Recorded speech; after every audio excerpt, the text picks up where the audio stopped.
Even procrastination takes practice. Even procrastination takes practice. I want you to let that sizzle in your mind real quick. Even procrastination takes practice.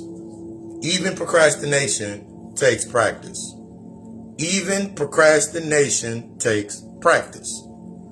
Grand Rise, Divine Rise, peace, blessed be to your day. Some of you deserve, some of you need a good morning because it's time for you to kill off some shit as we get into today.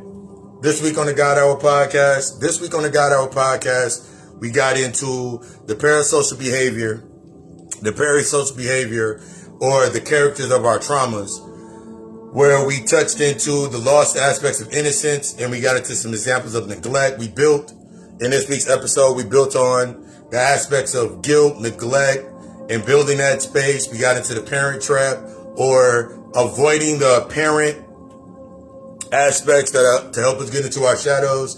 And then we got into that fanatic transparency, or living through a false sense of purpose to maintain the feeding of that character or that set or that environment. That is available everywhere. Spotify, iTunes, Breaker, Google Podcasts, Pod Addict, everywhere.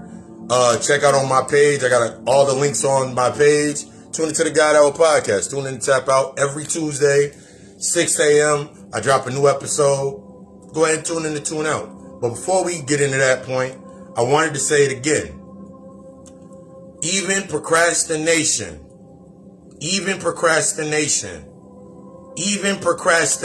I'm going to keep saying that.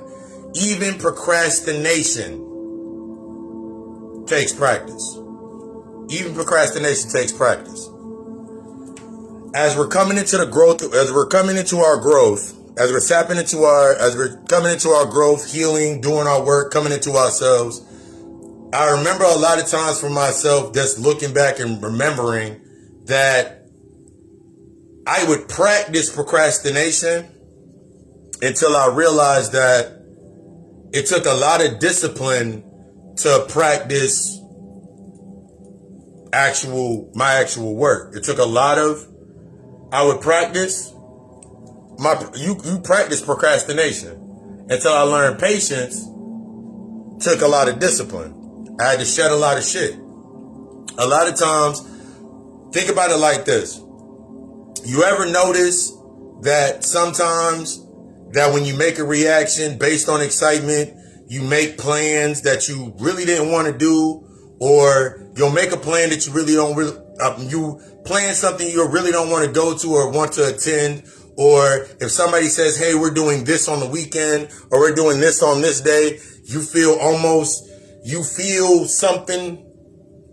like this apparent need to say, okay, cool, I'm gonna go. But in reality, you just want to sit at the house, or you just really want to get to yourself. This is one of the roots for me when it came to the aspects of me procrastinating. Me putting off things to the next day. Me putting off things until tomorrow, or not doing it. It was all based in me not really understanding some things. And some of those keys were I was feeding that persona or that false sense of purpose. So if I was stuck in this predestination or this false sense of purpose with myself, I never really took the time to understand why I was doing certain things, why I put myself in certain positions, why I would always say certain things with myself.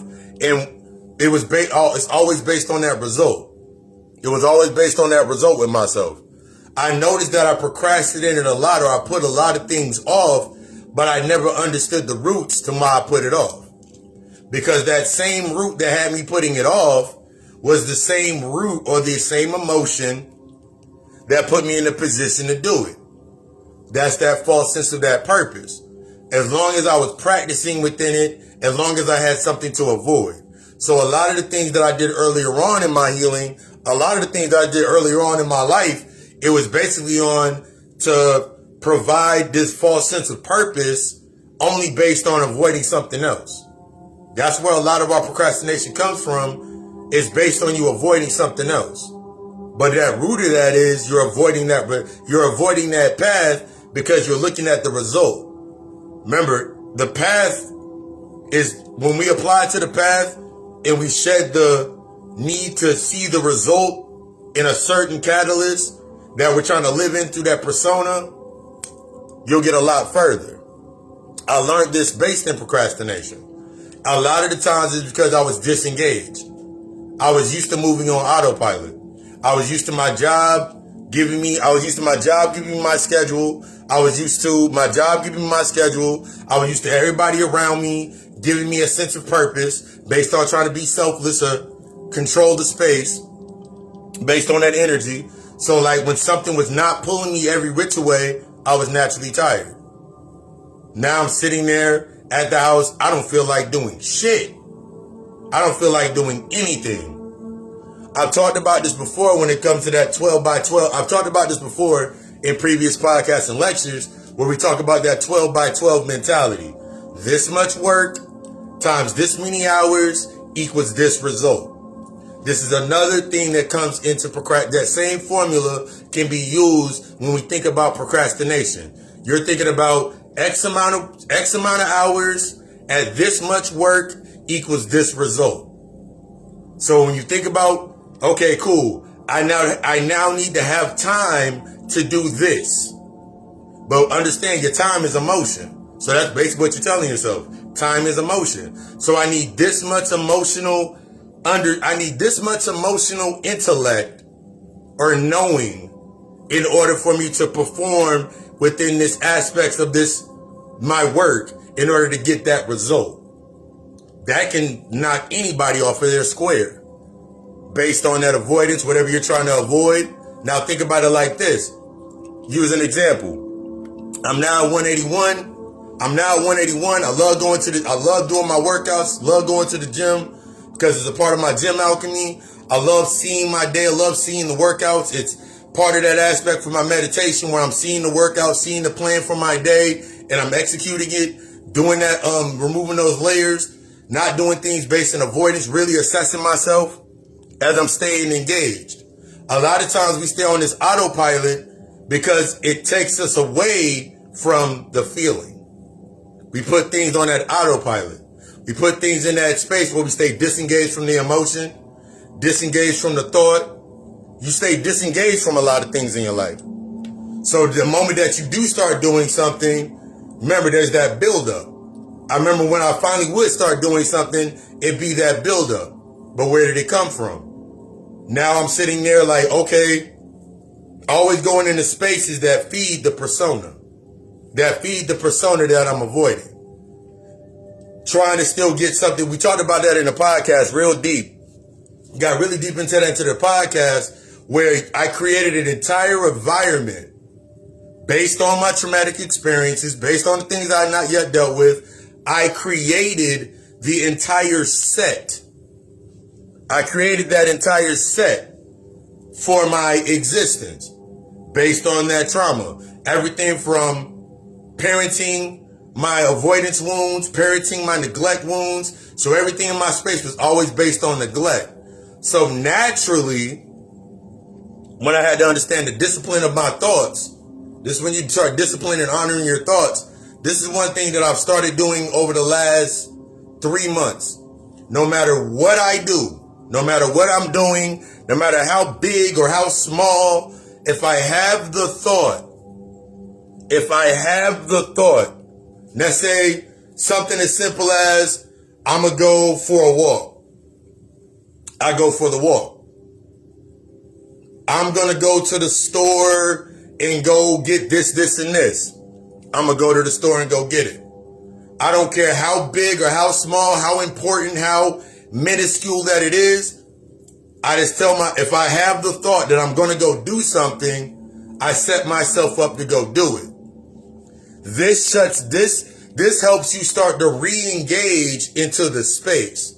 I noticed that when I started just doing that, just by simply honoring my thoughts, if I'm hungry, if I'm whatever it may be, just simply by engaging my thoughts, I could engage the emotional undertone.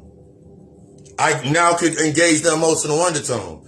Earlier on in my healing, earlier on in my works, if I wanted to start meditation, all that mattered was that I sat there.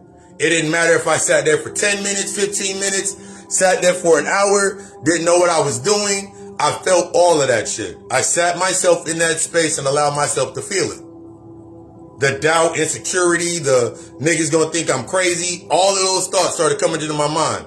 Whenever I do sessions with clients, especially with guided meditations, or when I'm doing therapy counseling, one of the things that I tell people is, I do not agree, and I hate that term, clear your mind when it comes to meditation.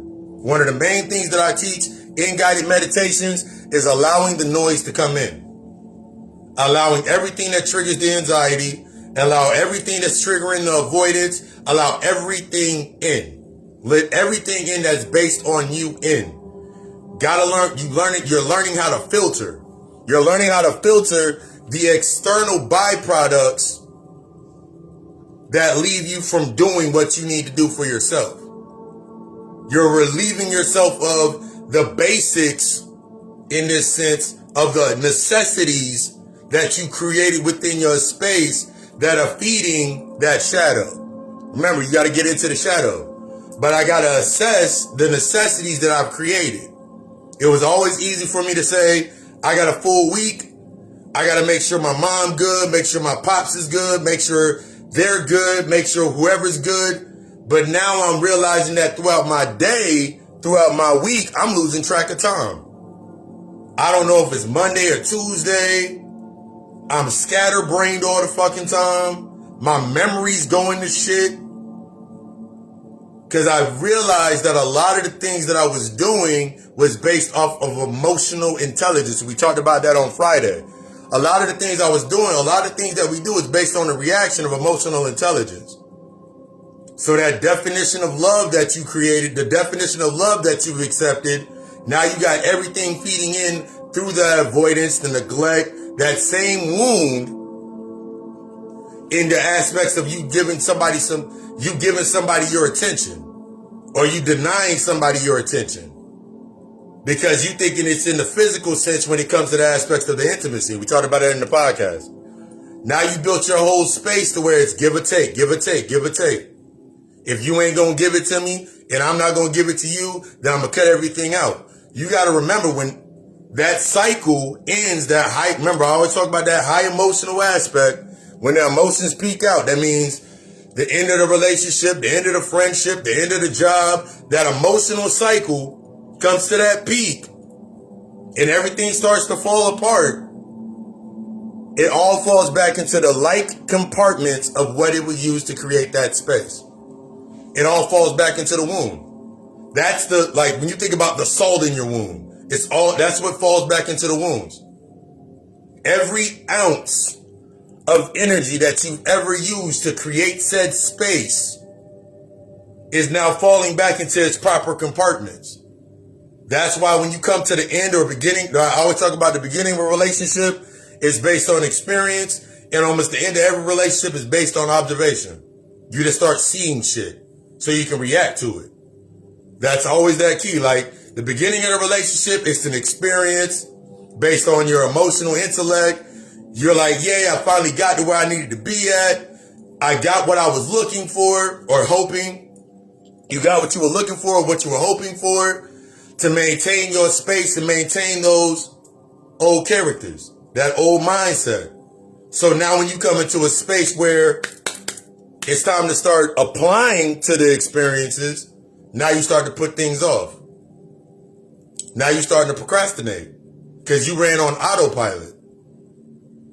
Think about what you built into that space before you went there. Think about what you were looking for. Think about what you were searching for. You got it, but remember, you need the negative and the positive. You need the negative and the positive. The negative would be seen as that red flag. The positive, the negative or the positives can be seen as green or red flags. Remember, we got to get out of this thought. We got to get out of the thought process of good and bad and get into that positive and negative. Because I've talked about it before. I've said it before. It was very positive that when I was little, I can go get some breast milk from my mom, but now at the age that I'm at now, going back, that same positive aspect no longer serves me a purpose. This is how we learn how to repel. We got into that in the podcast. That's how you learn how to repel. It's being able to assess. It's not about trying to switch the sides or keep yourself within a bias. Those negative things that happened in your life, the negative aspects that happened in your life, they served you a purpose. That traumatic experience that was negative in your life, it served a purpose. Because if it didn't serve you a purpose, you wouldn't be where you at right now. Those positive aspects that you created, whether it was trying to create a memory, a good memory or a false memory, we'll get deep into false memories on Friday, that false memory to stay with it, it no longer serves you a purpose.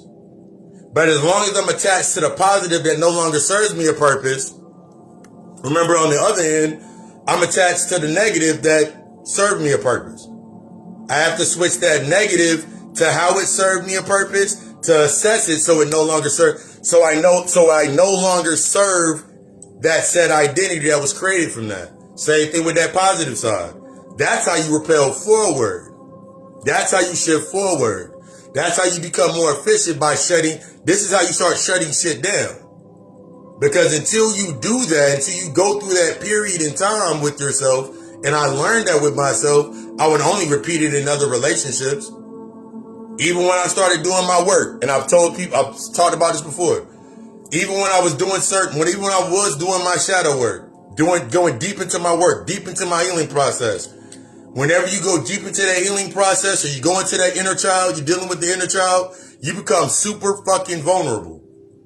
You become raw. You become vulnerable. Those emotions are now to the surface. So now when you go into your space, that old environment, the environment you created, remember, everything in your environment is created based on your unseen. That's that level of that assessment. Everything in your environment is created on that unseen aspect. So even when you still in that space or you move forward, think about what created that space. Think about what piggybacked on with you into that next space. And now you sitting there like, oh my God, it happened again. That's how the trigger happens in a real life environment, real time. I remember looking at myself now because I was still stuck on certain bias points. I was still stuck on certain bias points. One of the things I talked about in the podcast was I remember my sense of protecting others and where it came from. One of the things that happened to me being very overprotective or controlling or manipulative with emotion or in that space, it was because I was still feeding from a space of guilt. Remember, we got to understand where that shit comes from. I would feel guilty if I was not able to provide or protect. I would feel powerless if I wasn't able to provide and protect. I had to understand where that came from in my past. I remember back in that day, I remember always putting off dealing, like, I remember the positives and the negatives. I had to see myself in the space. So I remember the times when my little brother or my little sisters, something simple, it was something so simple. My little brothers and my little sisters would want to spend some time with me or ask me some questions. Hey, let's go for a walk, or hey, let's go play. And I always put them off for work. I always put them off because by this time I was like 16, 17. So I developed this acute aspect of working because I already developed that identity that I needed to work so I could get out of Dodge. Because I was like, oh my God, I gotta work. Also, I can prove there was some other underlying traumas. So now I'm in the space, and now when I'm in the new space, when I'm in my adult life, I realized I was doing the same shit. But I didn't understand where it was coming from. That guilt wound, that neglect wound, that neglect turned into guilt. That guilt festered into avoidance. That avoidance festered into separation. So I was disengaging. So now I'm moving on this autopilot sequence and then wondering why I can never get anything truly done. Because I was basically, by the time I hit that a certain age point, I was basically on autopilot. So now when I started doing the shedding the layers, and I've started shedding the layers, there's a difference between the childlike mind and the childlike innocence of the heart. The childlike mind is that imprint of the psychological imprints of indoctrination, everything you saw, the emotional development or lack thereof, or the survival instincts that were imprinted onto your mind. So a lot of times, this is where we feel a lot of guilt based on doing what we truly need to do for ourselves in order to healing, is because we're still within the childlike mind. You are not remember that emotional intellect, it leaves you in the imprints of the childlike mind. So when it comes to me doing my desires and my values, I keep putting them off because I'm feeling the shame. I'm still feeling the shame, still feeling the doubt, still feeling the guilt. I'm still feeling these things. So now I start to procrastinate the self-care for myself. So now nigga, I don't want to do that. But I don't have time to do that. This is how you create your time loop. This is how you create that nice little hell loop for yourself. Now you sitting there and oh my God, I'm at 45 years old and it's too late for me to heal. Time don't exist. One of the things that I broke down in the podcast was one of my first clients. My man was like 380 odd some odd pounds. Not saying his name. 380 some odd pounds. He had a lot of internal issues with what happened between his uncle in his life. And we got real deep into that. And he basically contracted what his uncle had by not dealing with the wound. This is one of my first. This is one of my first going out in public with clients before I really got into the swing of things in the public. He contracted prostate cancer that was to the aspect of his uncle having prostate cancer. So holding on to that same emotional baggage, he ended up getting and receiving or copying over what his uncle had and his uncle had. Went through the healing process. We went through some work. I put him on one of my people that are holistic healer, because I don't do the herb thing to that level. I just do the psychological and the mental aspects at that point in time. And then my man's, I talked to him 2 weeks ago. He's now he went from 350, 380.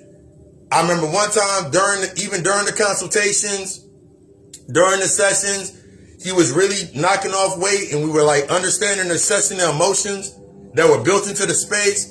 And I talked to him 2 weeks ago. He's like 5'9", 172 pounds. When I saw that, it was a reflection of me remembering back when I first started my healing journey, my healing work for myself, where I was sitting at like 280, 320. I was sitting at 380, 220. And it didn't matter what the fuck I did. It didn't matter what the fuck I was doing. I never could seem to keep the weight off because I didn't understand that shit wasn't external.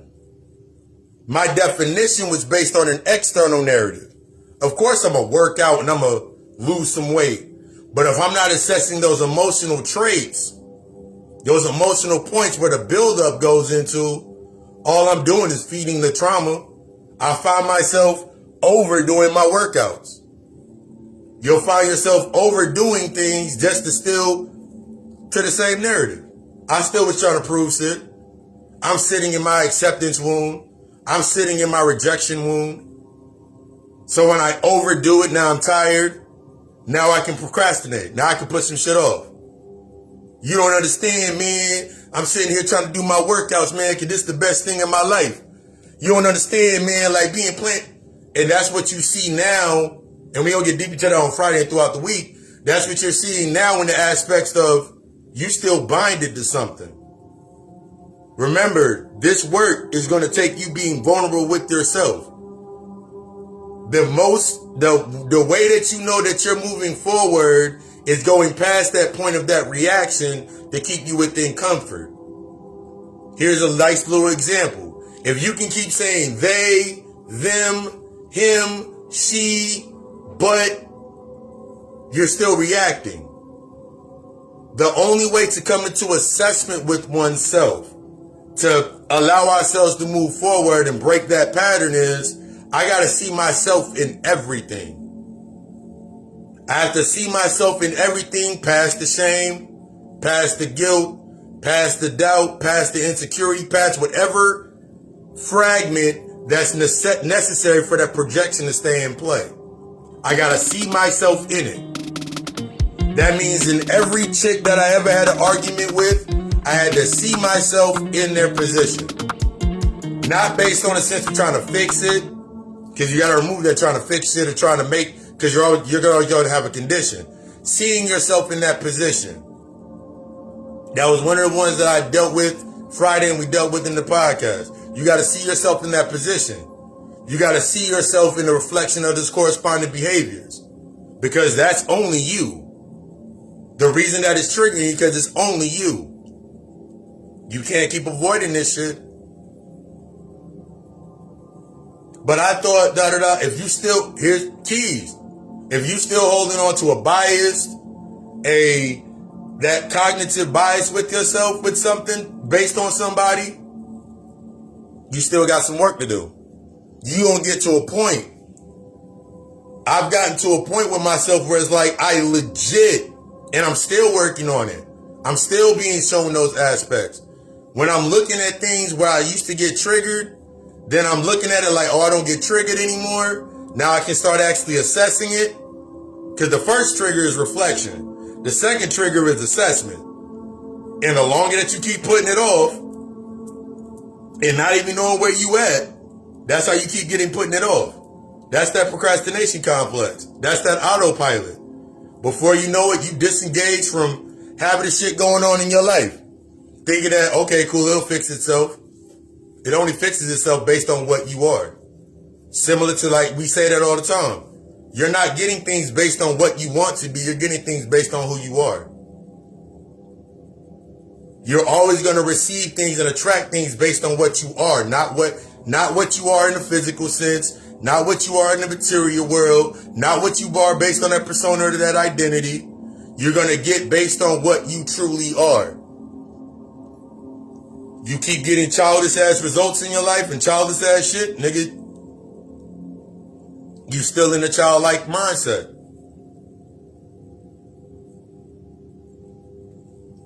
It's time to do that work. Even procrastination takes practice. But your patience, that comes through that aspect of that discipline of being true with yourself. This week's episode of the God Hour podcast, we got into that parasocial behavior. Looking at the events of your life or your character, that identity, in order for that identity to be maintained, i.e. being the traumatic experience, that's everything related to it. The symbol being the persona or identity that you created for it, that keeps you in that space. And then everything in your space is based on that same social aspect. Your world's in conflict because you in conflict. You keep attracting things that are forcing you to step out of your comfort zone, but you want to keep reacting to it because you just want to be held. But I want you to be the fucking best. I want you to tap into yourself. Everything from the consultations, readings, mini consultations, all other services, hit me up in the inbox. Next bill. Tune into the God Hour podcast. It's streaming now on multiple platforms, from Spotify to iTunes to Anchor to iHeartRadio to Podbean, Pod Addict. It's all over on that place. And yeah, I desire you to be the fucking best. It's time to disengage the autopilot and take that shit head on. If you crash, you crash. If you crash, you crash. If it burns, it burns. But remember, through the fire Only thing that burns away is the shit that no longer serves the purpose. I love you. We love us. Ashe.